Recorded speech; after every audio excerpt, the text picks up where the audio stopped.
ipinagpalit sa halaga ng pilak. Ang piping si Lumina ay naging saksi sa pagtulak ni Saffron kay Doña Amira sa bangin. Ngunit ang mas masakit na katotohanan, ang sarili niyang ama na si Hilario ang nagbenta sa kanya sa kamay ng demonyo. Sa gitna ng karangyaan ng Quezon, isang batang walang tinig ang lalaban sa dambuhalang kasinungalingan. Sino ang pakikinggan ng mundo? Ang katarungan ba ay bulag? O ang pag-ibig ang magbibigay ng boses sa katotohanan? Hindi na kailangan ng ospital attorney. Siguraduhin mo lang na walang makakahanap sa katawan ng matandang yan sa ilalim ng bangin. Mas mabuting mabulok siya doon kaysa maging sagabal pa sa mga plano ko.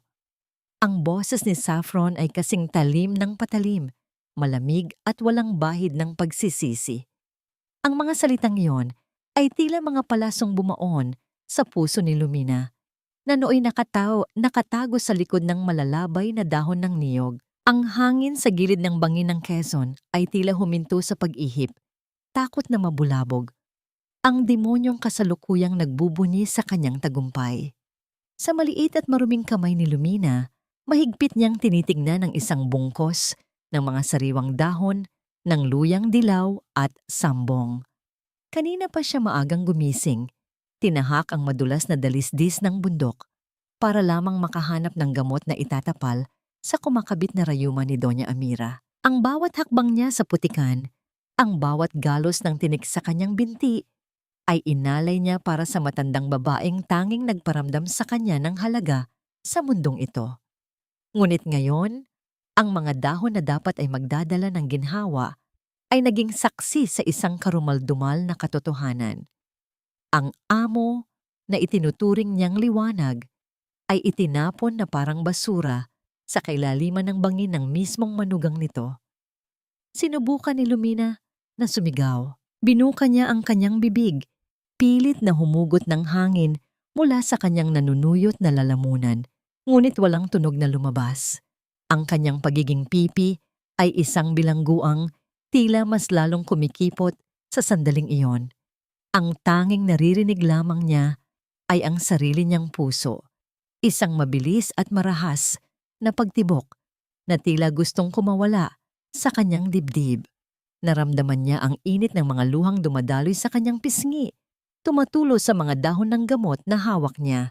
Ang bawat patak ay simbolo ng kanyang pagkadurog, ng kanyang kawalang kapangyarihan.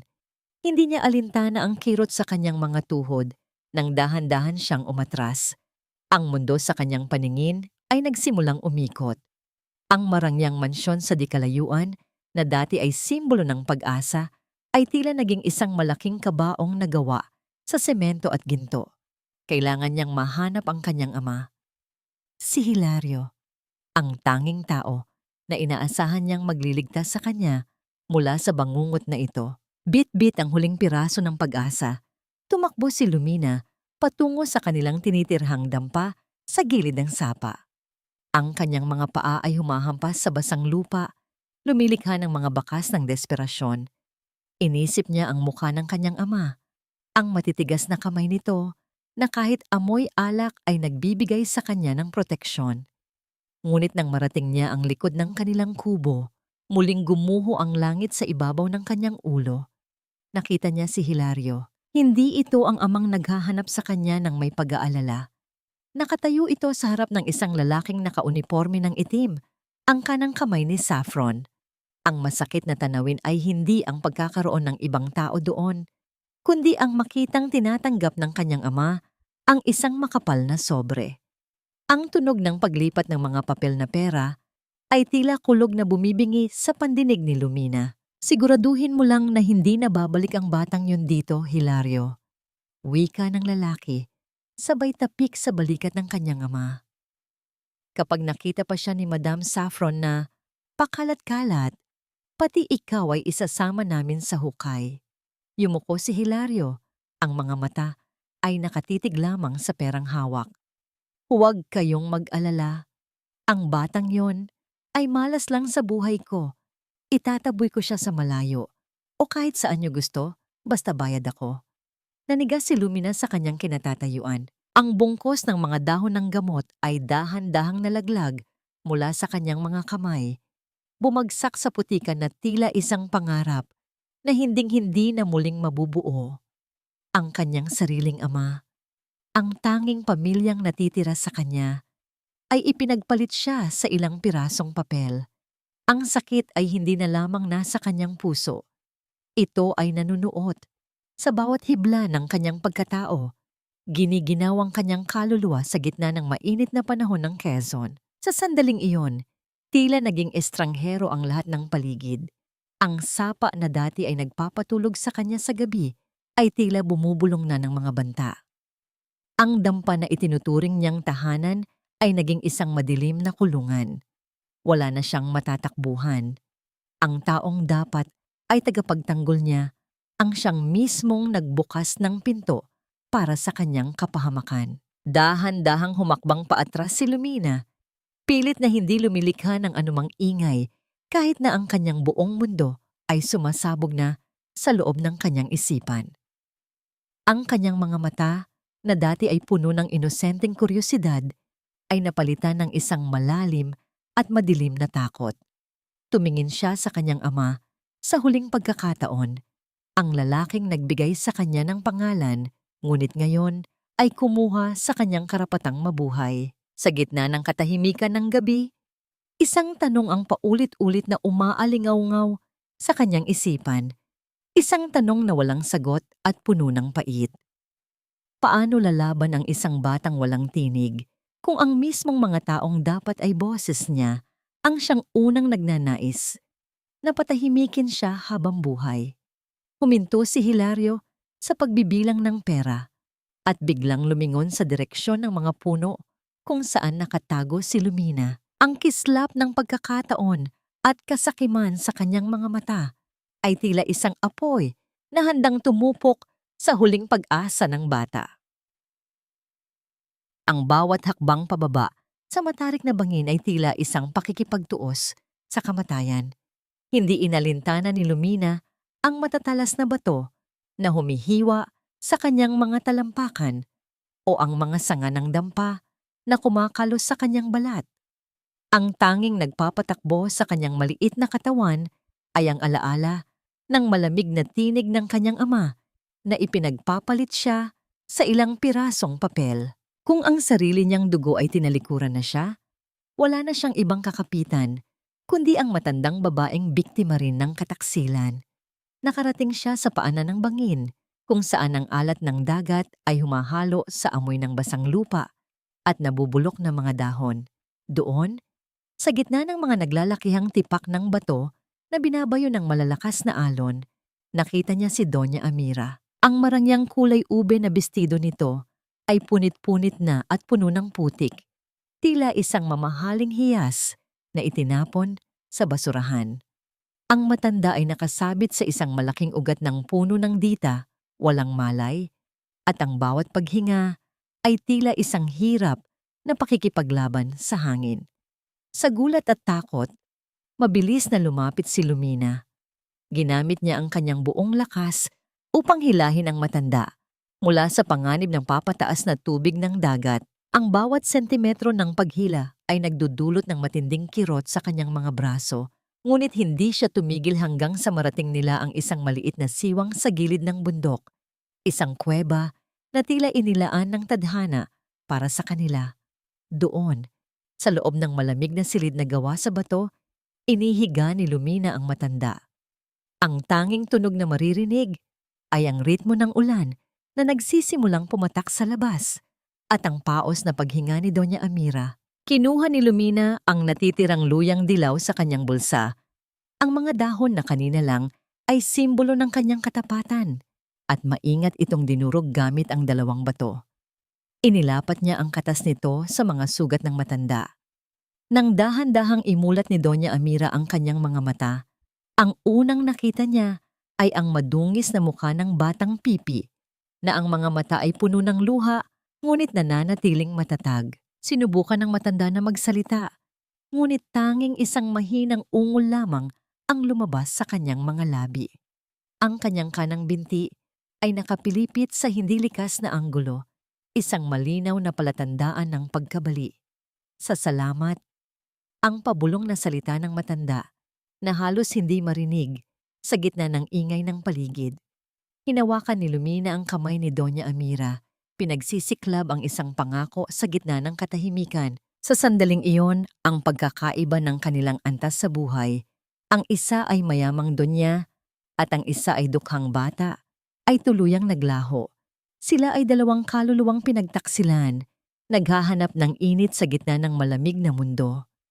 Habang lumalalim ang gabi, naramdaman ni Lumina ang pagkalam ng kanyang sikmura.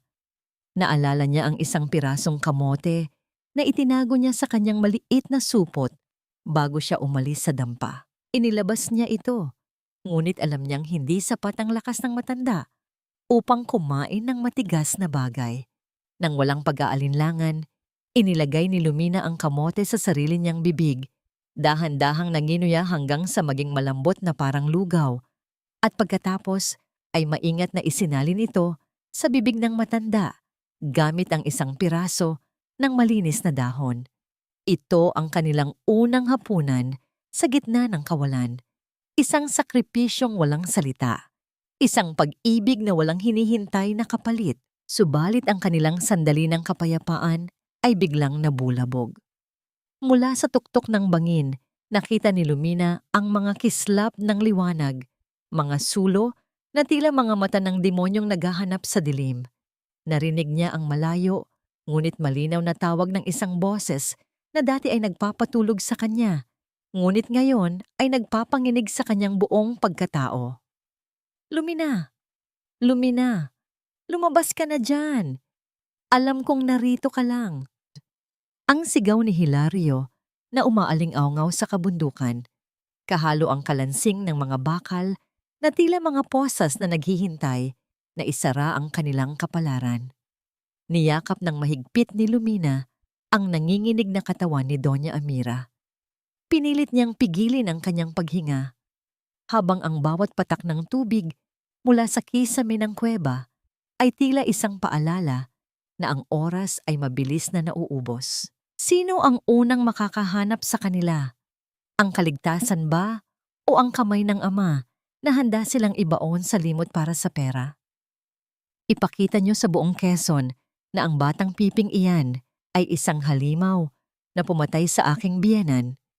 Siguraduhin ninyong sa oras na makita siya ng mga tao, wala silang mararamdaman kundi galit at pandidiri. Ang utos na ito ni Saffron ay tila isang malapot na lason na humalo sa bango ng kanyang mamahaling pabango sa loob ng marangyang opisina ng Mansyon Amira. Habang ang labas ng mansyon ay dinudumog ng mga mamamahayag at nag-aalalang mga trabahador ng taniman, si Saffron ay kalmado na humarap sa malaking salamin. Isinuot niya ang kanyang itim na belo, isang simbolo ng pighati na labis na kabaligtaran sa kislap ng tagumpay sa kanyang mga mata. Sa labas, sa harap ng maraming kamera, ang kanyang boses ay biglang nagbago. Naging paus ito, puno ng panginginig na tila isang pusong nagdurugo. Naway maunawaan ninyo ang sakit na nararamdaman ko. Simula niya habang dahan-dahang pinupunasan ng isang luhang, hindi naman talaga galing sa lungkot, kundi sa husay ng kanyang pag-arte. Si Doña Amira ay hindi lamang biyenan para sa akin. Siya ang aking ina. At ang malamang na ang batang pinagkatiwalaan namin, ang piping si Lumina, ang siyang nagtulak sa kanya sa kapahamakan. Hindi ko ito matanggap.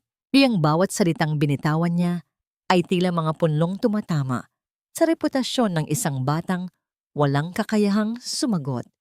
Ginamit ni Saffron ang bawat anggulo ng kanyang mukha upang ipakita ang imahe ng isang biktima. Ang batang iyon, may madilim siyang pagkatao. Marahil ay nainggit siya sa yaman ng pamilya. Nakita ko siyang huling kasama ng donya sa gilid ng bangin. Pilit na kinukuha ang kanyang gintong kwintas bago siya nawala. Sa likod ng mga mabulaklak na salita, ang katotohanan ay tila isang bangkay na pilit niyang ibinabaon sa ilalim ng kanyang mga kasinungalingan. Habang nagpapatuloy ang kanyang pananalita, Ang mga tao sa lukban ay nagsimulang magbulong-bulungan. Ang awa na dati ay para kay Lumina ay mabilis na napalitan ng puot. Ang imahe ng batang Pipi na dati ay itinuturing na inosente ay naging isang anino ng panganib sa isipan ng madla. Nang matapos ang press conference, bumalik si Saffron sa kanyang silid at marahas na hinubad ang itim na belo. Ang kanyang mukha ay biglang naging malamig. Ang labi ay naging isang tuwid na guhit ng kawalang puso. Kinuha niya ang kanyang telepono at tinawagan si Hilario. Hilario, gawin mo na ang dapat mong gawin. Madiin niyang wika. Ang bawat pantig ay puno ng banta. Ang buong bayan ay naniniwala na ang anak mo ang mamatay tao kung hindi mo siya mahahanap at mapapatahimik bago siya makapagsalita o bago mahanap ng iba. Ang matanda, ikaw ang unang isasabit ko sa bitayan. Tandaan mo, hawak ko ang ebidensya ng lahat ng utang mo at ang mga nakaw mong baril. Ang pananakot ni Saffron ay tila isang kadena na mas lalong humihigpit sa leeg ni Hilario. Alam ni Saffron na ang takot ay mas mabuting motibasyon kaysa sa katapatan. Habang tinitignan niya ang portrait ni Doña Amira sa pader, isang nakakapangilabot ng ngiti ang sumilay sa kanyang mga labi. Ang trono ng mga Amira ay abot kamay na niya at walang batang Piping makakapigil sa kanyang pag-akyat sa kapangyarihan. Ngunit sa gitna ng kanyang pagdiriwang, isang bagay ang nakapukaw ng kanyang atensyon. Isang maliit na pulang butones mula sa damit ni Lumina ang nakita niyang nakasabit sa gilid ng kanyang mesa. Isang ebidensya na marahil ay may naiwan siyang bakas sa pinangyarihan ng krimen na hindi niya napansin. Ang kaba ay tila isang malamig na daliri na gumapang sa kanyang likuran. Kung nahanap niya ang butones na ito rito, ano pa kaya ang nahanap ng batang Pipi na maaring magpabagsak sa kanya? Sa labas, ang langit ng Quezon ay naging madilim, nagbabadya ng isang mas malakas na bagyo. Ang mga sulo ng mga taong naghahanap kay Lumina ay tila mga nagniningas na mata ng isang galit na bayan. Handang dumanas ng dugo sa utos ng isang reynang may maskara ng anghel. Bakit mo ako iniligtas, bata? Wala na akong kayamanan. Wala na akong maibibigay sa iyo, kundi ang panganib na dala ng aking pangalan. Ang mga salitang ito mula kay Doña Amira ay tila isang mahabding haplos sa gitna ng katahimikan ng madilim na kuweba. Ang matanda ay gising na. Ang kanyang mga mata ay nananatiling matalim sa kabila ng panghihina. Nakatitig sa maliit na batang kasalukuyang hinihipan ang isang maliit na apoy na gawa sa mga tuyong dahon. Sa bawat buga ng hangin ni Lumina, ang liwanag ay kumukurap. Nagpapakita ng kanyang mukhang punong-puno ng uling, putik, at mga tuyong luhang hindi na niya napunasan. Hindi sumagot si Lumina. Sa halip, lumapit siya sa matanda. Bit-bit ang isang piraso ng bao ng niyog na naglalaman ng tubig ulan na kanyang nakolekta sa labas. Marahan niyang itinaas ang ulo ni Doña Amira. Tila ba ito ay gawa sa marupok na salamin na baka mabasag sa isang maling pagkilos. Ang pag-aalaga ni Lumina ay hindi nangangailangan ng mga salita. Bawat dampi ng kanyang daliri ay isang awit ng katapatan na hindi kayang bayaran ng anumang ginto. Naramdaman ni Doña Amira ang lamig ng tubig sa kanyang tuyot na lalamunan.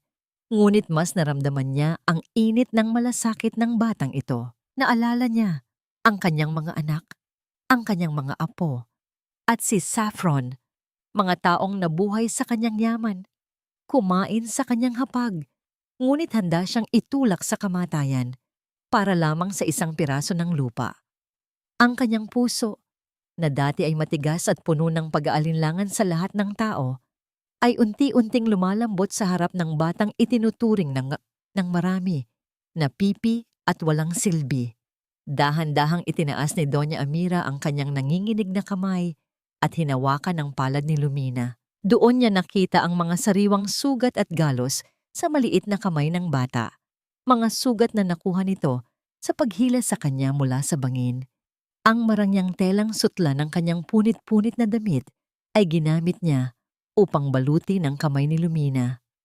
"I am so sorry, Lumina," bulong ng matanda. Ang kanyang boses ay nabasag ng emosyon. "Sa buong buhay ko, akala ko ang kapangyarihan ay nasa dami ng aking lupain. Ngunit dito, sa loob ng kuwebang ito, natutunan ko na ang tunay na lakas ay nasa puso ng isang batang katulad mo. You are not just a servant, you are my angel." Isang golden moment ang namagitan sa kanila nang idantay ni Lumina ang kanyang noo sa kamay ng matanda. Isang tahimik na pagmamano na nagpapatunay ng kanyang malalim na paggalang at pagmamahal.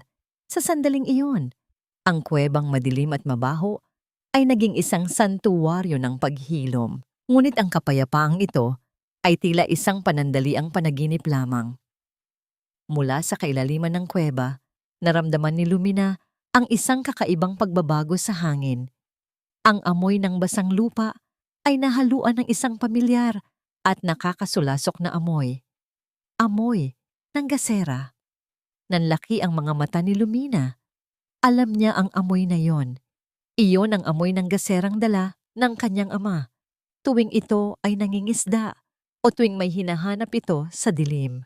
Sa labas, ang tunog ng mga yabag ng mabibigat na bota sa ibabaw ng mga tuyong dahon ay nagsimulang lumakas. Tila isang papalapit na banta na hindi nila matatakasan. Hindi lang isa, kundi marami sila. Ang kislap ng mga ilaw mula sa mga sulo ay nagsimulang sumilip sa siwang ng kuweba, lumilikha ng mga mahahabang anino na tila mga kamay na gustong sumakal sa kanila. Nandito sila. Ang pabulong na babala ni Doña Amira, ang kanyang muka ay namutla sa takot. Tumingin si Lumina sa labas. At doon, sa gitna ng mga puno ng niyog, nakita niya ang anino ng isang lalaking may hawak na baril. Ang aninong yon ay hindi estranghero sa kanya. Ang hubog ng katawan, ang paraan ng paglalakad, iyon ay si Hilario. Ang kanyang ama ay narito na, hindi upang iligtas siya, kundi upang tapusin ang kasunduan nila ni Saffron. Isang matalas na tunog ng pagkasa ng baril ang bumasag sa katahimikan ng gabi, isang tunog na naghudyat na ang kanilang taguan ay hindi naligtas. Paano protektahan ng isang batang walang tinig ang isang matandang hindi makalakad laban sa isang amang handang pumatay para sa kanyang sariling kaligtasan? Isang bala lang, Hilario. Isang bala lang at mabubura na ang lahat ng paghihirap mo. Ang boses ni Saffron ay tila isang sumpa na paulit-ulit na umaalingaw-ngaw sa isipan ni Hilario habang nakatayo siya sa labas ng madilim na siwang ng kuweba. Hawak niya ang kanyang baril. Ang bakal nito ay kasing lamig ng kanyang budhi. Ngunit ang kanyang mga daliri ay nanginginig sa paraang hindi niya maipaliwanag. Sa kabilang kamay, bitbit niya ang isang maliit at lumang plastik na naglalaman ng 2 pirasong tinapay at tuyo. Ang pagkain na dapat sana ay para sa kanyang hapunan. Ngunit tila mas mabigat pa kaysa sa baril na kanyang dala. Ang baoto sa loob ng kanyang dibdib ay mas malakas pa kaysa sa hangin sa labas. Tumingin siya sa kanyang mga palad na puno ng kalyo. Ang mga kamay na dati ay nagduyan sa maliit na si Lumina noong sanggol pa ito. Naalala niya ang bango ng buhok ng kanyang anak at ang paraan ng pagkapit nito sa kanyang daliri. Ngunit ang bawat alaala ay tinatakpan ng mukha ng mga taong pinagkakautangan niya ng malaking halaga sa sugal at ang mga banta ni Saffron na ilalantad ang kanyang mga ilegal na gawain sa pulisya. Si Hilario ay isang lalaking bilanggo ng sarili niyang mga pagkakamali. Ang kanyang lihim ay hindi lamang tungkol sa pera. Ito ay ang katotohanang mas pinili niyang maging alipin ng takot kaysa maging ama. Hindi niya kayang pumasok. Hindi niya kayang makita ang mga mata ng kanyang anak na puno ng pagtatanong. Sa gitna ng kadiliman, dahan-dahan niyang inilapag ang plastik ng pagkain sa ibabaw ng isang patag na bato malapit sa pasukan ng kuweba. Ang kanyang mga mata ay nangingilid ang luha habang tinititigan ang madilim na butas kung saan nagtatago ang kanyang buhay at ang kanyang kasalanan.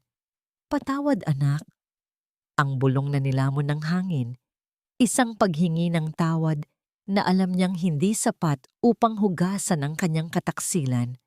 Mabilis siyang tumalikod at naglakad palayo. Ang bawat hakbang ay tila pagtakas sa sarili niyang anino. Ngunit hindi niya alam na sa likod ng isang malaking puno ng nara, may isang pares ng mga mata, ang matalas na nakamasid sa bawat galaw niya. Si Rafa, ang reporter na may bitbit na lumang kamera, ay hindi nakaligtaan ang sandaling iyon.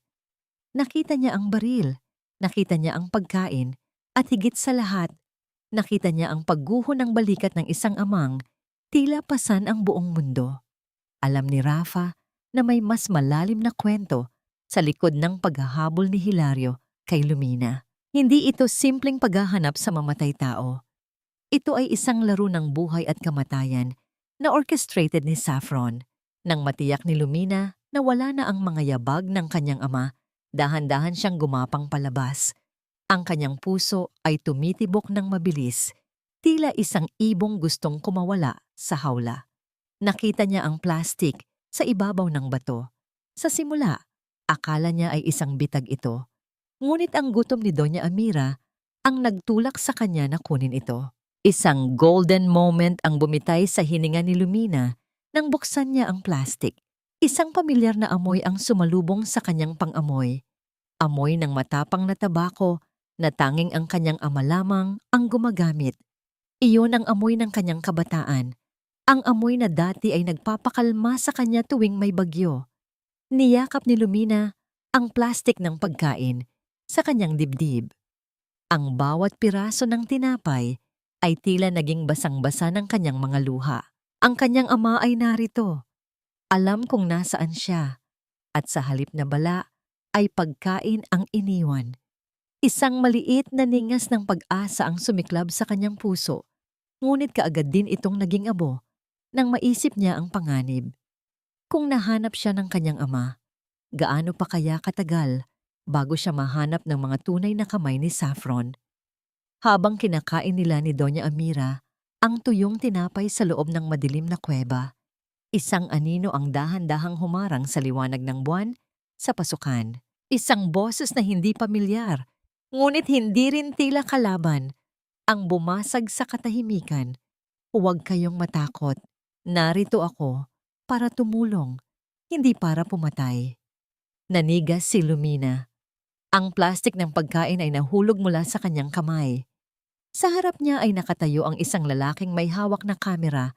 Ang kanyang mga mata ay puno ng determinasyon. Sino ang lalaking ito? Isa ba itong bagong kakampi?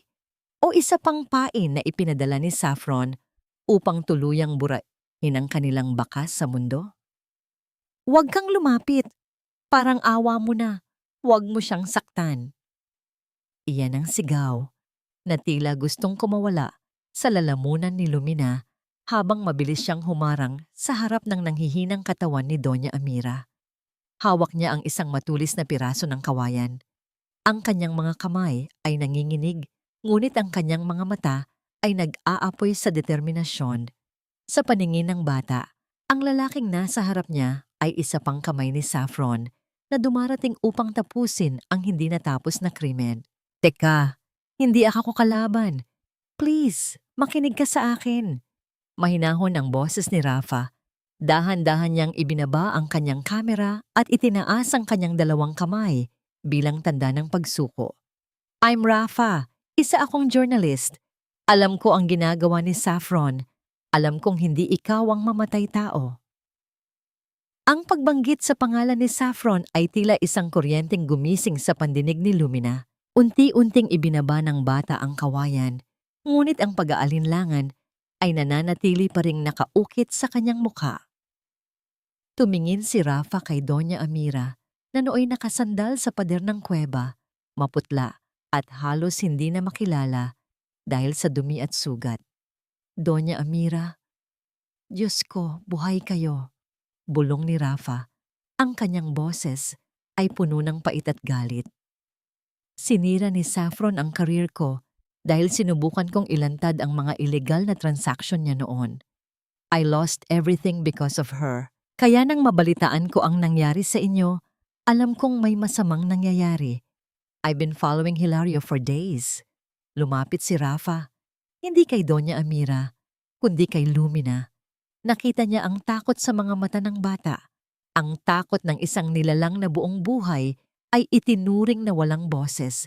Lumuhod siya upang maging kapantay ang paningin nila. Lumina, right? I can help you? Pero kailangan kong malaman ang totoo. I need proof para pabagsakin si Saffron, sabi ni Rafa sa paraang Taglish na tila nakikipag-usap sa isang kapwa matanda. Dahan-dahang lumuhod si Lumina sa lupang puno ng alikabok sa loob ng kuweba. Gamit ang kanyang maliit na daliri, nagsimula siyang gumuhit. Gumuhit siya ng 2 figura sa gilid ng isang bangin. Ang isang figura ay itinulak ang isa. Pagkatapos, gumuhit siya ng isang maliit na bata na nakatago sa likod ng puno. Ang bawat guhit sa lupa ay tila isang sigaw na sa wakas ay nahanap ang kanyang daan palabas. Naintindihan ni Rafa.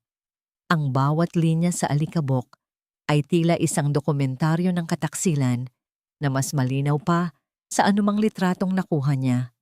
Ramdam niya ang panginginig ng maliit na kamay ni Lumina habang tinatapos ang huling guhit, isang larawan ng isang pusong nahahati sa 2. Isang golden moment ang naganap ng kinuha ni Rafa mula sa kanyang bag ang isang lumang kwaderno at isang itim na ballpen. Inabot niya ito kay Lumina. Dito mo isulat o iguhit ang lahat. Ito ang magiging boses mo, Lumina. Hinding-hindi nila ito makukuha sa'yo. Wika ni Rafa. Ang kanyang mga mata ay nagniningning sa pag-asa. Tinanggap ni Lumina ang ballpen na tila ito ay isang mahiwagang sandata. Sa unang pagkakataon sa kanyang buhay, naramdaman niya na hindi siya nag-iisa sa dilim. May isang taong handang makinig sa kanyang katahimikan. Ngunit ang sandali ng pagkakaisa ay muling binalot ng pangamba. Mula sa kanyang bulsa, inilabas ni Rafa ang kanyang cellphone at ipinakita ang isang video. Iyon ay ang press conference ni Saffron. Nakita ni Lumina ang mukha ng kanyang kaaway, ang pekeng luha, ang itim na belo, at ang pagturo nito sa kanyang litrato bilang isang mamatay tao. The whole province thinks you're a monster, Lumina. Nagpakalat siya ng mga tao sa bawat kanto ng Quezon para hanapin ka. We can't stay here for long. Babala ni Rafa. Biglang narinig ang isang kakaibang tunog mula sa itaas ng kuweba. Ang kaluskos ng mga tuyong dahon na tila may mabigat na bagay na dumadaan. Hindi ito tunog ng hangin. Ito ay tunog ng mga yabag na mabilis na lumalapit. Namatay ang ilaw ng cellphone ni Rafa. Muling nabalot ng kaba ang loob ng kuweba. Sa labas, isang pamilyar na boses ang narinig. Ngunit sa pagkakataong ito, hindi ito ang boses ni Hilario. Hanapin niyo ang bawat butas, sabi ng matanda sa ibaba. May nakita siyang usok dito kagabi. Huwag kayong babalik sa mansyon hanggat hindi niyo dala ang ulo ng batang iyon. Iyon ang boses ng kanang kamay ni Saffron. Ang mga aso ni Saffron ay nahanap na sila. Nagkatinginan si Rafa at Lumina. Sa gitna ng kadiliman, isang desisyon ang kailangang gawin. Susuko ba sila o hahanap ng ibang daan patungo sa kalayaan na ang tanging gabay ay ang matatalas na bato ng kailaliman? Ang bawat segundo ng paghinga ng matandang iyon at ng batang piping iyan ay isang sampal sa aking muka, Hilario. Hindi ako nagbabayad ng malaking halaga para sa iyong mga pag-aalinlangan. Ang boses ni Saffron ay parang hagupit ng latigo sa loob ng mamahaling sasakyan na nakaparada sa paanan ng bundok. Nakaupo siya sa loob, suot ang kanyang malalaking itim na salamin, habang si Hilario ay nakatayo sa labas, basang-basa ng pawis at ulan. Ang kinang ng mga alahas ni Saffron ay tila nang uuyam sa kahirapan at desperasyon na nakaguhit sa mukha ng amang naisukit na sa krus ng pagkakasala. Madam, mahirap ang terrain dito. Madilim at maraming kuweba. Pagdadahilan ni Hilario, ang kanyang boses ay nangangatog. At ang bata, anak ko siya, madam. Isang nakakangilong tawa ang kumawala sa mga labi ni Saffron. Anak? Ngayon mo pa ba iisipin ang pagiging ama, Hilario? Noong tinanggap mo ang unang sobre ng pera, pinatay mo na ang karapatan mong tawaging ama. Tandaan mo, hawak ko ang listahan ng mga nakaw mong baril at ang mga utang mo sa mga tao sa bayan. Isang tawag ko lang. Hindi lang ang bata ang mawawala. Pati ikaw ay mabubulok sa bilangguan. Ang banta ni Saffron ay tila isang malapot na putik na lalong nagpapabigat sa mga paa ni Hilario. Pinanood niya ang kanyang mga tauhan na paakyat na sa kinalalagyan ng kuweba, bitbit ang mga baril at sulo na tila mga nagliliyab na dila ng impyerno. Sa loob naman ng madilim na kuweba, ang tensyon ay tila isang kwerdas na malapit nang maputol. Narinig ni Rafa at Lumina ang sigaw ng mga lalaki sa labas. Ang bawat kaluskos ng tuyong dahon ay tila isang dambuhalang yabag na papalapit sa kanilang kinalalagyan. Kailangan nating lumipat. Ngayon na, pabulong na utos ni Rafa. Lumina, tulungan mo akong itayo si Doña Amira. May nakita akong maliit na siwang sa likod. Baka doon tayo makalabas.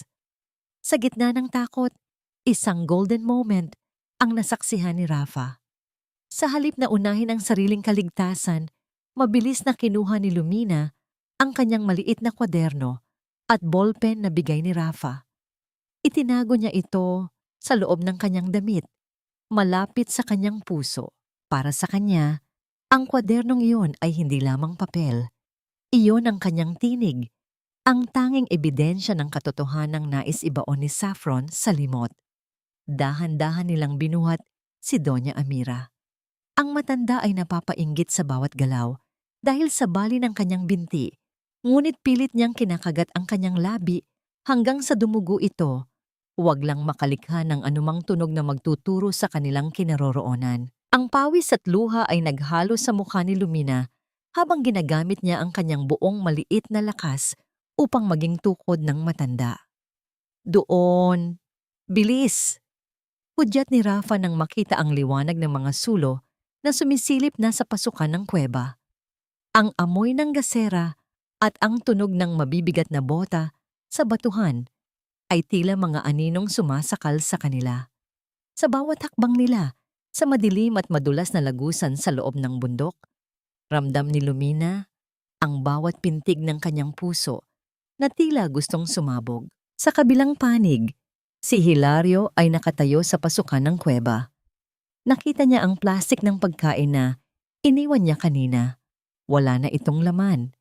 Alam niyang naroon pa ang kanyang anak sa loob. Hawak niya ang kanyang baril. Ang kanyang daliri ay nakapatong sa gatilyo. "Boss, may bakas ng dugo rito. Papasok na kami." Sigaw ng isa sa mga tauhan ni Saffron. Nagkatinginan ang mga mata ni Hilario at ang madilim na kailaliman ng kuweba. Ang kanyang konsensya ay tila isang huling mitya na malapit ng mapundi. Sa isang panig ay ang kanyang kaligtasan at kayamanan, at sa kabilang panig ay ang buhay ng kanyang inosenteng anak. Isang matalim na tunog ng pagputok ng baril ang umaling-aungaw sa kabundukan ng Quezon, ngunit hindi ito galing sa loob ng kuweba. Ito ay isang babala mula sa langit, isang kidlat na nagbadya ng pagdating ng isang malakas na dilubyo. "Hanapin ang batang iyan, patay o buhay," ang huling sigaw ni Saffron mula sa ibaba, isang utos na nagtakda ng simula ng isang madugong gabi. "Mahal na mahal kita, Mama. Bakit mo kami iniwan sa gitna ng ganitong kalupitan?" Ang boses ni Saffron ay tila isang malamyos na musika na puno ng pighati, umaalingaw-ngaw sa loob ng marangyang kapilya sa gitna ng Dondien Dua sa Quezon. Nakasuot siya ng isang mamahaling itim na terno na gawa sa seda, ang kanyang muka ay bahagyang natatakpan ng manipis na belo. Sa harap ng lahat, siya ang perpektong imahe ng isang nagdadalamhating manugang. Ang bawat patak ng kanyang luha ay tila isang mahalagang hiyas na hinahangaan ng mga bisitang nakikiramay. Ngunit sa katotohanan, ang bawat hikbi niya ay isang insulto sa langit. Sa gitna ng kapilya ay nakalagay ang isang puting kabaong na pinaliligiran ng libu-libong puting rosas. Ang bango ng mga bulaklak ay sadyang napakabango. Tila pilit na tinatakpan ng amoy ng kabulukan ng katotohanang nakatago sa loob. Ang kabaong ay sarado at tanging si Saffron lamang ang nakakaalam na sa loob nito ay walang laman kundi mga bato at mabibigat na unan. Ito ay isang libing na walang bangkay, isang palabas na idinisenyo upang ibaon ang pangalan ni Doña Amira sa limot habang ang yaman nito ay nananatili sa mga kamay ng mamamatay tao. Sa di kalayuan, sa ilalim ng malalabay na sanga ng isang matandang puno ng narra, tatlong anino ang nakatago sa dilim. Si Lumina, si Rafa, at ang nanghihinang si Doña Amira ay nakasaksi sa bawat sandali ng sarswelang ito. Hawak ni Rafa ang kanyang kamera, kinukunan ang bawat galaw ni Saffron, habang si Lumina ay nakayakap sa matanda upang magbigay ng init sa gitna ng malamig na simoy ng hangin. Naramdaman ni Lumina ang panginginig ng kamay ni Doña Amira. Ang matanda, na nooy nakaupo sa isang dinalang silya ni Rafa, ay nakatitig sa sarili niyang libing. Ang kanyang mga mata, na dati ay puno ng kapangyarihan, ay ngayon ay nagniningning sa isang kakaibang klase ng galit. Isang galit na malamig at mapanira. Isang golden moment ang namagitan sa kanila nang higpitan ni Lumina ang pagkakahawak sa kamay ng matanda. Tumingin ang bata sa mga mata ni Doña Amira at dahan-dahang itinaas ang kanyang maliit na kwadernong bigay ni Rafa. Doon, sa isang pahina, ay nakasulat ang isang simpleng salita, laban. Ang maliit na kilos na ito ay tila isang malakas na sigaw na nagbigay ng lakas sa matanda upang huwag sumuko sa gitna ng kawalan ng katarungan. Tingnan mo siya, bulong ni Rafa. Ang boses ay puno ng puot habang nakatingin kay Saffron. Ibinabaon kanya ng buhay Doña Amira at ang buong bayan ay nanonood at pumapalakpak sa kanyang galing. Nagpatuloy ang seremonya. Tumayo si Saffron sa harap ng pulpito upang basahin ang kanyang inihandang eulogy. Ang bawat salita ng pasasalamat at pag-alala sa kabutihan ng Donya ay tila mga lason na pilit na ipinapakain sa mga nakikinig. Sinabi niya kung paano siya pilit na iniligtas ng Donya mula sa kahirapan at kung paano niya pangangalagaan ang legacy nito sa pamamagitan ng pagkuha sa pamumuno ng kumpanya sa darating na anibersaryo. Sa sandaling iyon, ang sakit sa dibdib ni Lumina ay tila hindi na kayang itago. Ang bawat salitang lumalabas sa bibig ni Saffron ay tila mga sampal na nagpapaalala sa kanya ng kanyang sariling ama. Ang amang naroon din sa gilid ng kapilya, nakasuot ng uniforme at tila isang bantay na nagpoprotekta sa kasinungalingan. Nakita ni Lumina si Hilario na nakayuko, hindi makatingin ng diretso sa kabaong. Tila ba ang bigat ng lihim ay unti-unti nang bumabali sa kanyang gulugod. Ang bawat patak ng kandila sa sahig ng kapilya ay tila isang orasan na nagbibilang ng oras hanggang sa huling pagkakataon nila. Habang ang mga tao ay nagsisimulang maglakad patungo sa sementeryo para sa simbolikong paglilibing, isang malakas na tunog ng kampana ang umalingaw-ngaw sa buong Quezon. Ang tunog na yon ay hindi lamang para sa patay. Para kay Lumina, iyon ay isang hudyat ng digmaan. Handa na ang lahat, wika ni Rafa, habang tinatago ang kanyang ebidensya. Sa darating na anibersaryo, gagawin nating impyerno ang trono mo, Saffron. Ngunit sa gitna ng kanilang paghahanda, isang hindi inaasahang pangyayari ang nagpabilis sa tibok ng puso ni Lumina. Isang tauhan ni Saffron ang lumapit sa puno ng nara kung saan sila nakatago. Bit-bit ang isang flashlight. Ang sinag ng ilaw ay dahan-dahang gumagapang patungo sa mga paa ni Doña Amira. Mapapansin ba sila sa gitna ng seremonya? O ang libing na walang laman ay magkakaroon na ng tunay na mga bangkay bago pa man sumikat ang araw? Diyan ka lang, Lumina. Huwag kang gagalaw kung ayaw mong dito na magtapos ang buhay mo. Ang boses ni Hilario ay tila isang malupit na hatol na bumasag sa katahimikan ng madilim na gubat ng Quezon. Nakatayo siya sa gitna ng maputik na landas. Ang kanyang uniforme ay basang-basa ng ulan at ang kanyang kamay ay mahigpit na nakahawak sa kanyang baril. Ang dulo ng sandata ay nakaturo ng diretso sa dibdib ng sarili niyang anak. Ang batang binuhat niya noon mula sa sinapupunan ng kanyang pumanaw na asawa. Si Lumina ay nakatayo sa tapat ng isang maliit na sapa. Hawak ang isang basang bimpo na ginamit niya pampuna sa lagnat ni Doña Amira. Ang kabalintunaan ng sitwasyon ay tila isang kutsilyong humihiwa sa hangin. Ang anak ay nag-aalaga sa buhay, habang ang ama ay narito upang kumuha nito. Ang bawat patak ng ulan na tumatama sa mukha ni Lumina ay humahalo sa kanyang mga luha.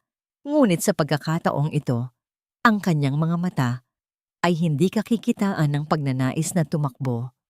Naramdaman ni Lumina ang marahas na pagtibok ng kanyang puso, tila isang tambol na mabilis na nagbibilang ng kanyang mga huling sandali. Ang kanyang lalamunan ay nanunuyot at ang kanyang mga tuhod ay nangangatog sa tindi ng takot na tila nanunuot sa kanyang mga buto. Ngunit sa halip na tumalikod, dahan-dahan niyang binitawan ng bimpo. Ang basang tela ay bumagsak sa putikan, tila isang pagsuko sa tadhana. Bakit, Lumina? Bakit kailangang ikaw pa ang makakita? Bakit hindi ka na lang nanahimik? Ang bulyaw ni Hilario, ang kanyang boses ay nababasag na sa gitna ng galit at pighati. Alam mo ba ang gagawin sa akin ni Saffron? Papatayin niya ako. Papatayin niya tayong dalawa kung hindi kita ititigil. Ang bawat salita ni Hilario ay tila isang selyo ng kanyang sariling kahinaan. Nakita ni Lumina ang panginginig ng daliri ng kanyang ama sa gatilyo. Alam ng bata na ang lalaking nasa harap niya ay hindi isang mamatay tao sa likas na pagkatao, kundi isang lalaking nilamon ng takot at pagkakasala. Isang golden moment, ang bumitay sa hininga ng kagubatan nang dahan-dahang humakbang si Lumina patungo sa kanyang ama. Hindi siya natatakot sa dulo ng baril. Sa bawat hakbang niya sa madulas na putik, ramdam niyang papalapit siya sa isang panganib na matagal na niyang iniiwasan. Nang marating niya si Hilario, hindi siya nakipagtalo. Sa halip, ibinaba niya ang ulo at mahigpit na niyakap ang mga tuhod ng kanyang ama. Ang init ng katawan ng kanyang anak ay tila nagpaalala kay Hilario ng mga bagay na matagal na niyang kinalimutan. Naramdaman niya ang maliit na kamay ni Lumina na kumakapit sa kanyang pantalon, parang isang munting tinig na humihila sa kanya pabalik sa liwanag at pag-asa. Ang amoy ng buhok ni Lumina, amoy ng gubat at ulan, ay nagpaalala sa kanya ng mga araw na masaya pa silang magkasama sa kanilang maliit na kubo. Diyos ko, anong ginagawa ko? Ang pabulong na tanong ni Hilario sa sarili, habang ang kanyang mga mata ay nagsisimula ng bumaha ng luha. Ngunit ang sandali ng pagsisisi ay biglang nabulabog ng tunog ng mga yabag ng mabibigat na bota mula sa di kalayuan. Ang mga tauhan ni Saffron ay papalapit na. Nakita ni Hilario ang mga ilaw ng kanilang mga flashlight na tumatagos sa pagitan ng mga puno. Hilario, nahanap mo na ba ang bata? Tapusin mo na yan. Ang sigaw ng isa sa mga lalaki. Nagkatinginan ng ama at anak. Sa mga mata ni Lumina, nakita ni Hilario ang pagpapatawad na hindi niya kailanman inakala na makukuha niya. Sa sandaling iyon, isang desisyon ang kailangang gawin na magpapabago sa kanilang kapalaran habang buhay. Itinaas ni Hilario ang kanyang baril, ngunit sa halip na ituro ito kay Lumina, itinuro niya ito sa langit. Isang matalim na tunog ng pagputok ang umalingaw-ngaw sa buong Quezon. Tila isang kidlat na naghatid ng balita ng kamatayan sa mga naghihintay. Nandito sila! Tumakas sila patungo sa bangin! Bilisan ninyo! Ang malakas na sigaw ni Hilario sa kanyang mga tauhan habang mabilis niyang itinutulak si Lumina patago sa isang makapal na kumpol ng mga dampa. Nagtakbuhan ang mga tauhan ni Saffron patungo sa maling direksyon, dala ang kanilang puot at mga sandata. Naiwan si Hilario na nakaluhod sa putikan, hingal na hingal, habang pinapanood ang anino ng kanyang anak na mabilis na naglalaho sa kadiliman ng gubat kasama si Rafa at Doña Amira. Isang huling tingin ang ipinukol ni Hilario sa direksyong tinahak ni Lumina. Alam niyang ito na ang huling pagkakataon na makikita niya ang kanyang anak bago siya harapin ang puot ni Saffron. "Tumakbo ka, anak. Tumakbo ka ng napakalayo." Ang huling bulong ni Hilario bago ang anino ng panganib ay muling bumalot sa kanyang paligid. "Ngayon ang huling araw ng iyong paghahari, Saffron." Sa ilalim ng mga makukulay na keeping, may katotohanang nakahandang sumabog. Ang boses ni Rafa ay halos isang pabulong na panata, habang tinatahak nila ang siksikang eskinita ng Lukban, Quezon.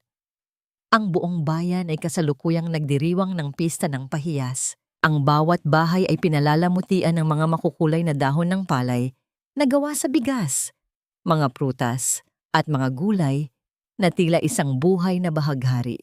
Ngunit para kina Lumina, Rafa, at Doña Amira, ang bawat kislap ng kulay at bawat tunog ng masayang musika ay tila mga aninong nagnanakaw ng kanilang hininga. Si Doña Amira ay nakaupo sa isang lumang wheelchair. Ang kanyang buong katawan ay natatakpan ng isang makapal na balabal at ang kanyang mukha ay tago sa ilalim ng isang malapad na sombrero at itim na belo. Mukha siyang isang ordinaryong matandang may sakit na inilabas ng kanyang mga apo upang makisaya sa pista. Ngunit sa ilalim ng telang iyon, ang kanyang mga mata ay matalas na nakamasid. Bawat pintig ng kanyang puso ay puno ng determinasyong bawiin ang lahat ng ninakaw sa kanya. Si Lumina naman ay nakasuot ng isang simpleng barot saya. Sa unang tingin, mukha siyang isang inosenteng batang nakikilahok sa prosesyon, ngunit ang kanyang mga kamay ay mahigpit na nakakapit sa hawakan ng wheelchair. Ang bawat sigaw ng Viva mula sa mga deboto at ang bawat malakas na tunog ng mga tambol ay nagpapatibok ng kanyang puso sa paraang hindi niya mapigilan. Alam niyang sa bawat kanto, maaaring naroon ang mga tauhan ni Saffron na nagmamasid. Isang golden moment ang namagitan sa kanila nang dumaan sila sa harap ng isang tindahan ng mga kakanin. Huminto si Rafa at kumuha ng isang maliit na piraso ng makulay na keeping at inabot ito kay Lumina. Tumingin ang bata sa keeping. Naaalala ang mga panahong pangarap lang niyang makatikim nito noong kasama pa niya ang kanyang ama. Sa gitna ng panganib, ang tamis ng keeping sa kanyang dila ay tila isang paalala na ang buhay ay mayroon pa ring ganda sa gitna ng kapaitan. "Ayos ka lang ba, Donya?" Pabulong na tanong ni Rafa habang mabilis silang lumalapit sa malaking entablado sa gitna ng plaza. Isang mahinang tango lamang ang isinagot ng matanda. Ang kanyang mga daliri ay nakakapit sa isang maliit na remote control na nakakonekta sa laptop ni Rafa, isang sandata na mas malakas pa sa anumang baril. Sa itaas ng entablado, nakatayo si Saffron, ang reyna ng araw na yon. Nakasuot siya ng isang marangyang Filipiniana na kulay ginto. Ang kanyang buhok ay nakaayos ng perpekto at ang kanyang mga labi ay may kulay ng dugo. Siya ay kasalukuyang nagbibigay ng talumpati tungkol sa legacy ni Doña Amira. Habang sa likod niya ay nakapaskil ang isang malaking portrait ng Doña na may itim na laso. Ang kanyang boses, na puno ng pekeng emosyon, ay umaalingaw-ngaw sa buong plaza sa tulong ng malalakas na speaker. "Ang aking biyenan ay narito sa ating mga puso," wika ni Saffron, sabay hawak sa kanyang dibdib. At sa kanyang alaala, "Itutuloy natin ang pag-unlad ng Quezon." Naramdaman ni Lumina ang panginginig ng kanyang buong katawan nang makita niya si Saffron. Ang amoy ng mga bulaklak sa paligid ay biglang naging amoy ng kamatayan sa kanyang pang-amoy. Tumingin siya kay Rafa, na nooy mabilis na naglalakad patungo sa control booth ng mga sound system at higanting screen sa gilid ng entablado. Habang papalapit sila sa VIP area, isang pamilyar na boses ang narinig ni Lumina mula sa kanyang likuran. Hoy! Sino yang tinatakpan nyo? Bawal ang may sakit dito sa harap. Nanigas si Lumina. Ang boses na yon ay galing sa kanang kamay ni Saffron, ang lalaking nag-hitch, ang lalaking naghahanap sa kanila sa kagubatan. Si Berting, ang pinakamalupit na tauhan ni Saffron, ay mabilis na humakbang patungo sa kanila. Ang kanyang mga mata ay nanlilisik, tila isang asong nakakaamoy ng biktima sa gitna ng malaking kumpol ng mga tao. Mabilis na humarang si Lumina sa harap ng wheelchair ni Doña Amira.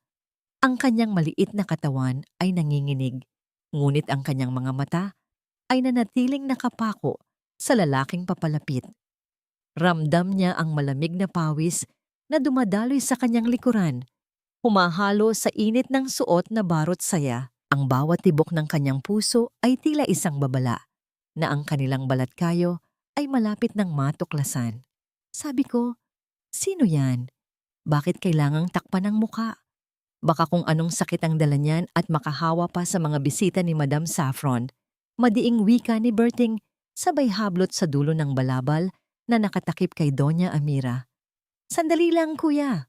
Wag po. Ang pakiusap ni Rafa.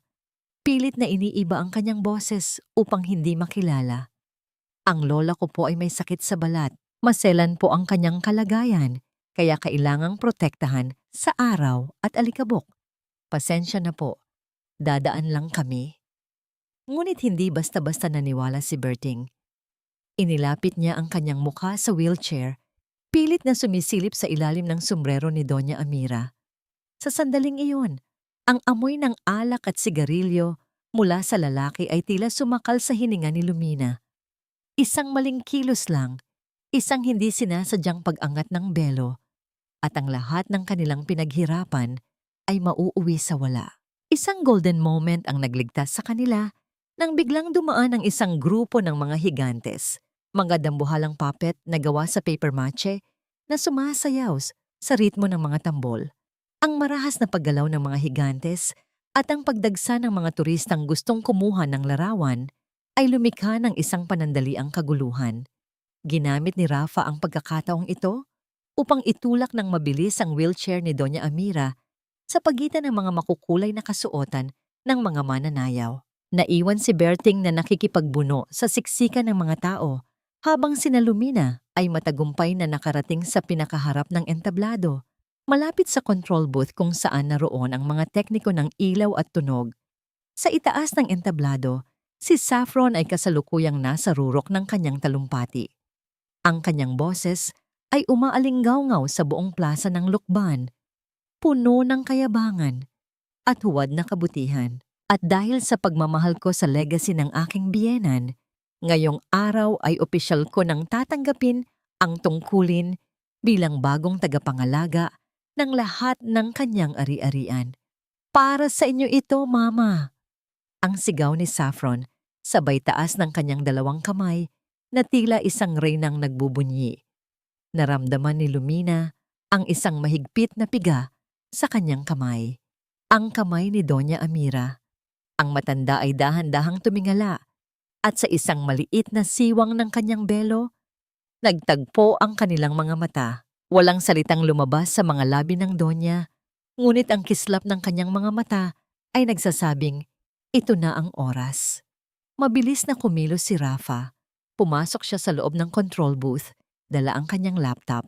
Sa labas, si Lumina ay nanatiling nakatayo sa tabi ni Doña Amira. Pinapanood ang bawat galaw ni Saffron na tila isang biktima na handa ng maging manunubos. Biglang namatay ang masayang musika ng pista. Ang malaking screen sa likod ni Saffron na kanina ay nagpapakita lamang ng mga larawan ng mga dua at bulaklak ay biglang nag-flicker at naging kulay itim. Ang buong plaza ay nabalot ng isang nakabibinging katahimikan. Lumingon si Saffron. Ang kanyang mukha ay bahagyang naguluhan. Anong nangyayari? Ayusin niyo ang technician. Ang utos niya. Ngunit ang kanyang boses ay tila isang munting huni na lamang sa gitna ng namumuong bagyo. Isang matalim na tunog ng feedback mula sa mga speaker ang bumasag sa katahimikan. At pagkatapos, isang imahe ang lumitaw sa higanting screen. Hindi ito ang magandang larawan ni Doña Amira. Ito ay ang malabong video mula sa gilid ng bangin. Ang sandaling itinulak ni Saffron, ang matanda, patungo sa kanyang kamatayan. Napasinghap ang buong bayan ng Quezon. Ang bawat tao sa plaza ay napatigil, ang kanilang mga mata ay nakapako sa screen na naglalantad ng isang karumaldumal na katotohanan. Si Saffron ay naging estatwa sa gitna ng entablado. Ang kanyang gintong Filipiniana ay tila naging isang mabigat na kulungan. Habang ang video ay patuloy na nagpe-play, dahan-dahang tumayo si Doña Amira mula sa kanyang wheelchair. Inalis niya ang kanyang belo at sombrero. Ipinapakita ang kanyang mukha na puno ng mga pilat ng kataksilan, ngunit nagniningning sa kapangyarihan ng katarungan. "Tingnan mo ako, Saffron," ang boses ni Doña Amira, na kahit walang mikropono ay tila dumadagundong sa pandinig ng lahat. "Hindi pa ako patay at hindi mo kailanman makukuha ang aking kaharian." Nang hina ang mga tuhod ni Saffron, ang kanyang maskara ng anghel ay tuluyan ng nadurog sa harap ng libu-libong saksi. Tumingin siya sa baba ng entablado at doon nakita niya si Lumina, ang batang pipi na itinuring niyang walang boses. Ngayon ay nakatayo ng may dangal. Ang kanyang mga mata ay saksi sa pagbagsak ng isang demonyo. Ngunit sa gitna ng tagumpay na ito, isang panganib ang biglang sumulpot. Si Berting, na nooy nakalapit na pala sa likuran ni Doña Amira, ay naglabas ng isang patalim. Ang kislap ng bakal ay tumama sa liwanag ng araw, handang itusok sa matanda bago pa man makakilos ang sinuman. "Lumina!" Ang sigaw ni Rafa mula sa booth. Paano ililigtas ng isang batang walang tinig ang matandang muling nasa bingit ng kamatayan sa harap ng isang bayang kasalukuyang nalilito sa pagitan ng pista at trahedya? "Huwag mong sasaktan ang aking apo."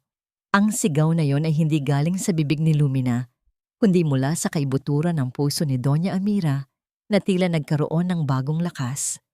Sa gitna ng kaguluhan sa entablado ng lukban, sa ilalim ng naglalakihang palamuti ng pahiyas, ang oras ay tila bumagal. Nakita ni Lumina ang kislap ng patalim ni Berting na mabilis na bumababa patungo sa matanda. Sa isang iglap ng walang pag-aalinlangan, inihagis ni Lumina ang kanyang maliit na katawan sa pagitan ng matanda at ng kamatayan. Naramdaman ni Lumina ang matalas at malamig na haplos ng bakal sa kanyang braso. Hindi siya nakasigaw, ngunit ang kanyang mukha ay namutla sa biglang kirot na gumuhit sa kanyang balat. Ang pulang dugo ay dahan-dahang pumatak sa kanyang puting barot saya, tila mga talulot ng rosas na nalalaglag sa gitna ng pista. Sa sandaling iyon, ang libu-libong tao sa plaza ay nagpakawala ng isang kolektibong buntong hininga ng sindak. Ang musika ay tuluyang napalitan ng mga sigaw ng pagkabigla. "Lumina!" ang naghihisteryang tawag ni Doña Amira habang niyayakap ang duguang bata. Ngunit hindi sumuko si Lumina. Sa kabila ng hapdi, mabilis niyang kinuha mula sa kanyang dibdib ang maliit na kwadernong ibinigay ni Rafa. Ang mga pahina nito ay bahagyang nabahira ng kanyang sariling dugo. Ngunit ang bawat guhit doon ay nagniningning sa katotohanan. Itinaas niya ang kwaderno, ipinapakita sa mga tao ang mga larawang iginuhit niya sa loob ng kuweba. Ang larawan ni Saffron na may hawak na lason, ang larawan ng pagtulak sa bangin, at ang larawan ng kanyang amang si Hilario na umiiyak sa gitna ng ulan. Ito ang tinig ng buhangin, ang mga kwentong isinulat ng isang batang itinuring na basura ng lipunan, ngayon ay nagiging matalas na espada ng katarungan. Mula sa control booth, pinalakas ni Rafa ang volume ng audio mula sa video. Ang boses ni Saffron ay umalingaw-ngaw sa bawat sulok ng lukban, malinaw at nakakapangilabot. Mas mabuting mabulok siya doon kaysa maging sagabal pa sa mga plano ko. Ang mga tao sa plaza na kanina ay nakikinig sa huwad na talumpati ni Saffron ay nagsimulang mag-ingay sa galit. Ang mga viva ay napalitan ng mga sigaw ng kriminal at mamamatay tao. Ang mga opisyal ng bayan at ang mga pulis na naroon ay mabilis na umakyat sa entablado. Dinakma nila si Berting na tila isang asong nabulabog. Habang si Saffron ay dahan-dahang umatras, ang kanyang mukha ay punong-puno ng labis na takot at kawalan ng pag-asa. Hindi totoo yan. Sinisiraan lang nila ako. Ang batang iyan. Ang batang iyan ay baliw. Ang huling desperadong sigaw ni Saffron, ngunit ang kanyang mga salita ay tila mga tuyong dahon na tinatangay ng hangin. Wala nang naniniwala sa kanya. Ang kanyang gintong Filipiniana ay tila naging isang maduming basahan sa paningin ng lahat. Isang golden moment ang nasaksihan ng buong bayan nang lumapit ang hepe ng pulisya kay Doña Amira. Ang matanda, sa kabila ng kanyang panghihina, ay tumayo ng tuwid. Hawak ang kamay ng duguang si Lumina. Ang batang ito ang nagligtas sa akin. Wika ni Doña Amira, ang boses ay puno ng awtoridad na tila isang reynang nagbabalik sa kanyang trono. At ang kanyang ama, si Hilario, siya ay nagkasala. Ngunit sa huli ay pinili niyang maging tao. Dalhin niyo ang babaeng iyan sa kulungan. Huwag ninyong hayaang madungisan pa ng kanyang hininga ang pistang ito. Habang pinuposasan si Saffron sa harap ng lahat, nagtagpo ang kanilang mga mata ni Lumina. Wala nang takot sa mga mata ng bata. Ang katahimikan ni Lumina ay naging isang dambuhalang pader na hindi na kayang tibagin ni Saffron. Ang bawat patak ng dugo ni Lumina sa sahig ng entablado ay tila naging isang binhi ng bagong pag-asa. Ngunit sa gitna ng tagumpay, isang pamilyar na anino ang nakita ni Lumina sa dulo ng plaza. Isang lalaking nakapuso, duguan din at sugatan, na pinangungunahan ng 2 pulis si Hilario. Ang kanilang mga mata ay nag-abot sa gitna ng siksikan ng mga tao. Ang ama ay ngumiti ng mapait, isang ngiting humihingi ng tawad at nagpapaalam ng sabay. Salamat, anak. Ang tila pabulong na mensaheng nabasa ni Lumina sa mga labi ng kanyang ama bago ito isakay sa sasakyan ng pulis. Ang katarungan ay nakamit na, ngunit ang puso ni Lumina ay nananatiling mabigat. Ang bawat tunog ng kampana ng simbahan sa lukban ay tila isang paalala na ang bawat paghilom ay nangangailangan ng sakripisyo. Ang ginto ay nagiging abo kapag ang pundasyon nito ay gawa sa kasinungalingan at dugo. Ang boses ni Doña Amira ay malamig at puno ng pait habang nakatitig siya sa mga balita sa telebisyon sa loob ng kanyang silid sa ospital. Sa screen, makikita ang pagkaladkad ng mga pulis kay Saffron palabas ng munisipyo ng Lukban. Ang marangyang gintong Filipiniana nito ay gusot-gusot na, ang buhok ay sabog, at ang mukha ay punong-puno ng galit na nauwi sa desperasyon. Walang sino man sa mga dati nitong kaibigan ang lumapit upang tumulong. Sa halip, ang mga tao sa paligid ay naghagis ng mga kiping at basura, isang simbolo ng matinding hiya na habambuhay na dadalhin ng babaeng nag-akalang kaya niyang bilhin ang langit. Sa tabi ng kama ng Donya, nakaupo si Lumina. Ang kanyang braso ay balot ng puting benda, isang paalala ng sugat na tinamo niya upang protektahan ang matanda. Sa kabila ng kirot, ang mukha ni Lumina ay payapa. Ang amoy ng antiseptic sa loob ng puting silid ay nahahaluan ng bango ng mga sariwang bulaklak na ipinadala ng mga magsasaka ng dua mula sa Dondien. Mga taong ngayon ay itinuturing na siyang isang munting bayani. Lumina, anak. Tawag ni Doña Amira. Ang kanyang boses ay nanginginig sa emosyon. Hindi sapat ang lahat ng yaman ko upang bayaran ang dugong ibinigay mo para sa akin. Inakala ko noon na ang mundo ay puno ng mga taong katulad ni Saffron. Ngunit tinuruan mo ako na ang pinakamalakas na tinig ay hindi nanggagaling sa bibig, kundi sa isang pusong handang magsakripisyo. Isang golden moment ang nasaksihan nang dahan-dahang kinuha ni Doña Amira ang kanyang mamahaling singsing na may malaking diamante at inilapag ito sa mesa. Sa tabi nito, inilagay ni Lumina ang kanyang lumang kwaderno, ang ningning ng diamante, at ang mantsa ng dugo. Sa papel ay tila nag-uusap. Ang isa ay simbolo ng nakaraan, at ang isa ay simbolo ng katotohanang nagpalaya sa kanila. Ngunit ang paghilom ay hindi lamang para sa kanilang dalawa.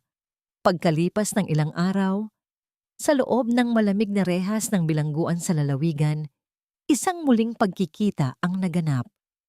Nakatayo si Lumina sa harap ng makapal na salamin. Sa kabilang panig nakaupo si Hilario. Ang kanyang uniforme ay pinalitan na ng kulay kahel na damit ng bilanggo. Ang kanyang mga mata ay lubog at ang kanyang mga balikat ay nakayuko sa bigat ng pagsisisi. Nang makita niya si Lumina, hindi niya napigilan ang paghagulgol. Ang tunog ng kanyang pag-iyak ay tila isang paos na awit ng isang amang nawala sa landas. Patawad, Lumina. Patawad, anak ko. Ang tila pabulong na salitang nababasa sa kanyang mga labi habang idinidikit niya ang kanyang palad sa salamin. Ibinenta kita para sa aking kaligtasan, pero ikaw pa ang nagligtas sa kaluluwa ko. Dahan-dahang itinaas ni Lumina ang kanyang kamay at idinikit din ito sa kabilang panig ng salamin, tapat sa palad ng kanyang ama. Walang galit sa kanyang mga mata, kundi isang malalim na pangunawa. Sa pamamagitan ng kanyang mga mata, sinabi ni Lumina ang lahat ng hindi kayang bigkasin ng kanyang dila, na ang pagpapatawad ay isang proseso at handa siyang maghintay hanggang sa muling maging malinis ang mga kamay na dati ay nagduyan sa kanya. Habang naglalakad palabas ng bilangguan si Lumina, kasama si Rafa, ang sikat ng araw sa Quezon ay tila mas maliwanag kaysa sa dati. Ang hangin ay amoy ulan at bagong silang na pag-asa. Ano nang plano mo ngayon, Lumina? Tanong ni Rafa habang kinukuha ang huling litrato ng bata para sa kanyang editorial. The whole world wants to hear your story. Kinuha ni Lumina ang kanyang ballpen at isinulat sa kanyang kwaderno ang huling pangungusap para sa kabanatang ito. Gusto ko pong turuan ang ibang mga batang katulad ko na ang kanilang katahimikan ay hindi kahinaan. Ang bawat tunog ng mga yabag ni Lumina sa semento ay tila isang martsa patungo sa isang bagong bukas. Ang karma ay nakamit na at ang paghilom ay nagsisimula na sa bawat pintig ng kanyang puso. Ngunit sa likod ng tagumpay na ito, isang lihim pa ang nananatiling nakatago sa ilalim ng mga lupain ng Amira. Isang dokumentong hindi nahanap ni Saffron, isang testamento na magbabago hindi lamang sa buhay ni Lumina, kundi sa buong kinabukasan ng Quezon. Ano ang nakasulat sa testamentong yon na tanging si Doña Amira lamang ang nakakaalam? At handa na ba si Lumina na tanggapin ang koronang hindi niya kailanman hinangad? Ang bawat dapit hapon sa Dondienduan ng Quezon ay tila isang obra maestra na ipininta ng tadhana. Ngunit ang dapit hapong ito ay may dalang kakaibang bango. Ang bango ng kapayapaang matagal nang ipinagkait.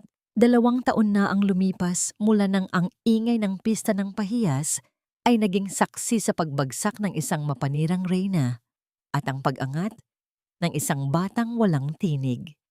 Sa gitna ng malawak na lupain, nakatayo na ngayon ang isang puting gusali na pinalilibutan ng mga makukulay na bulaklak ng dahlia at bougainvillea. Ito ang sentro ng paghilom ni Lumina, isang tahanan para sa mga batang hindi nakakapagsalita at mga kababaihang biktima ng karahasan. Ang bawat haligi ng gusaling ito ay itinayo mula sa yaman ng mga Amira. Ngunit ang pundasyon nito ay hango sa katatagan ng puso ng isang batang minsang itinuring na malas. Si Doña Amira ay nakaupo sa balkonahe, dahan-dahang umiindayog sa kanyang tila tumba-tumbang silya. Ang kanyang buhok ay tuluyan ng naging kulay pilak, ngunit ang kanyang mga mata ay wala na ang dilim ng paghihiganti.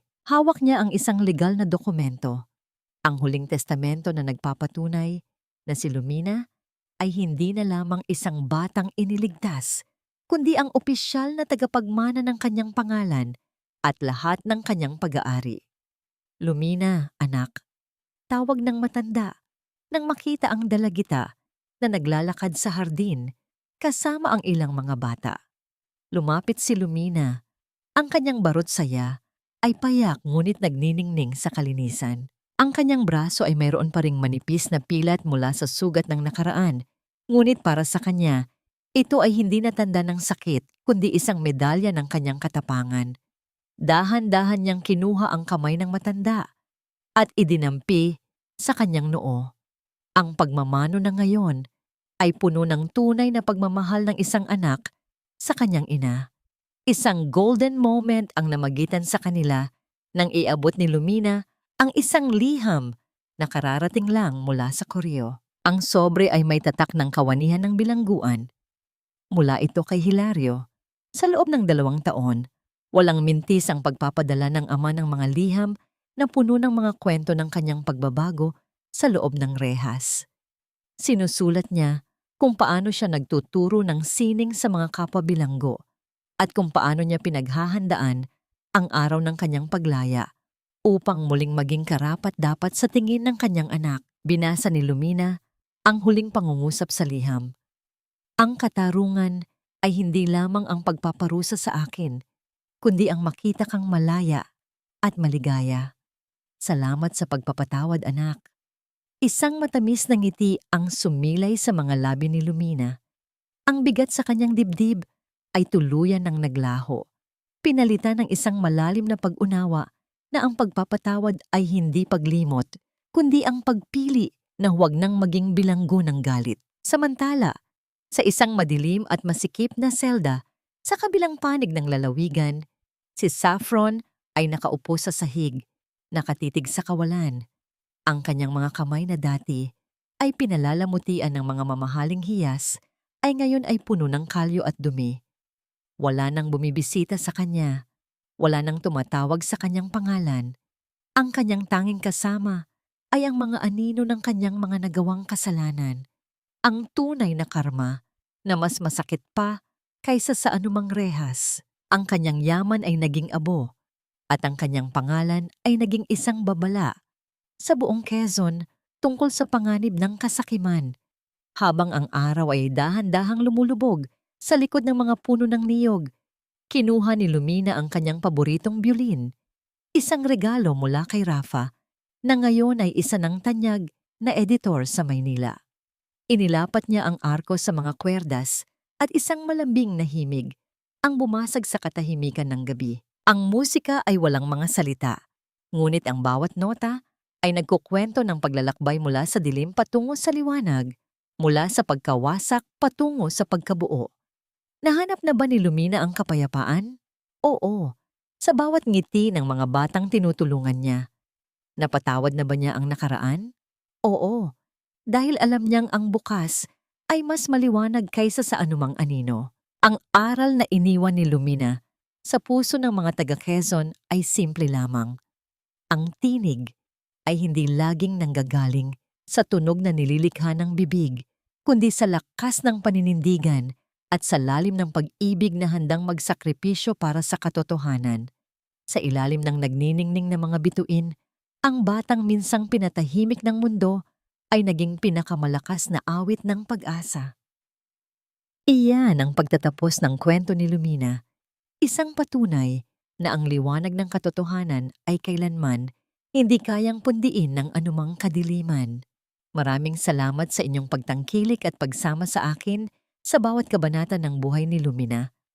Isang malaking karangalan para sa akin na maging bahagi ng inyong araw habang kayo ay nagluluto, naglilinis ng bahay, o nagpapahinga matapos ang isang mahabang maghapon. Sa totoo lang, habang isinusulat ko ang mga bahaging ipinagpalit ni Hilario ang sarili niyang anak para sa pera, tila may tumutusok din sa sarili kong dibdib. Napakahirap ilarawan ang sugat na dulot ng sariling dugo. Ngunit kailangan itong dumaan sa matinding apoy upang mahanap ang tunay na ginto ng pagpapatawad. Ang kwentong ito ay nagmula sa inspirasyon ng mga totoong bayani sa ating paligid. Mga taong tahimik na lumalaban sa kanilang sariling mga unos. Mga taong walang tinig ngunit may malalakas na puso. Nais kong ipaalala sa inyo na ang pag-ibig, gaano man ito mabahira ng sakit at pagtataksil, ay palaging may puwang para sa pag-asa. Ang bawat isa sa atin ay parang isang munting butil na kailangang dumaan sa dilim ng lupa upang sa huli ay sumibol at maging isang matatag na puno. Matapos nating marinig ang naging tadhana ni Hilario at ang katatagan ni Lumina, nais ko kayong tanungin, sa iyong palagay, sapat na ba ang naging pagsisisi ni Hilario upang siya ay tuluyang mapatawad ng ating mga puso? Ikaw ba? Kaya mo rin bang patawarin ang taong naging dahilan ng iyong pinakamalalim na pighati? Sana ay nag-iwan ang kwentong ito ng isang munting apoy sa inyong mga puso na magbibigay liwanag sa inyong mga madidilim na gabi. Kung naantig ang inyong mga damdamin, huwag po ninyong kalimutang i-click ang like, mag-iwan ng inyong mga saloobin sa comment section at ibahagi ang video na ito sa inyong mga kaibigan at mahal sa buhay. Ang inyong suporta ang nagbibigay sa akin ng lakas upang patuloy na lumikha ng mga kwentong kapupulutan ng aral at inspirasyon. Hanggang sa muli nating pagkukwentuhan sa susunod na nobela, naway manatiling puno ng pag-asa at pagmamahal ang inyong mga tahanan. Maraming salamat muli at pagpalain kayong lahat.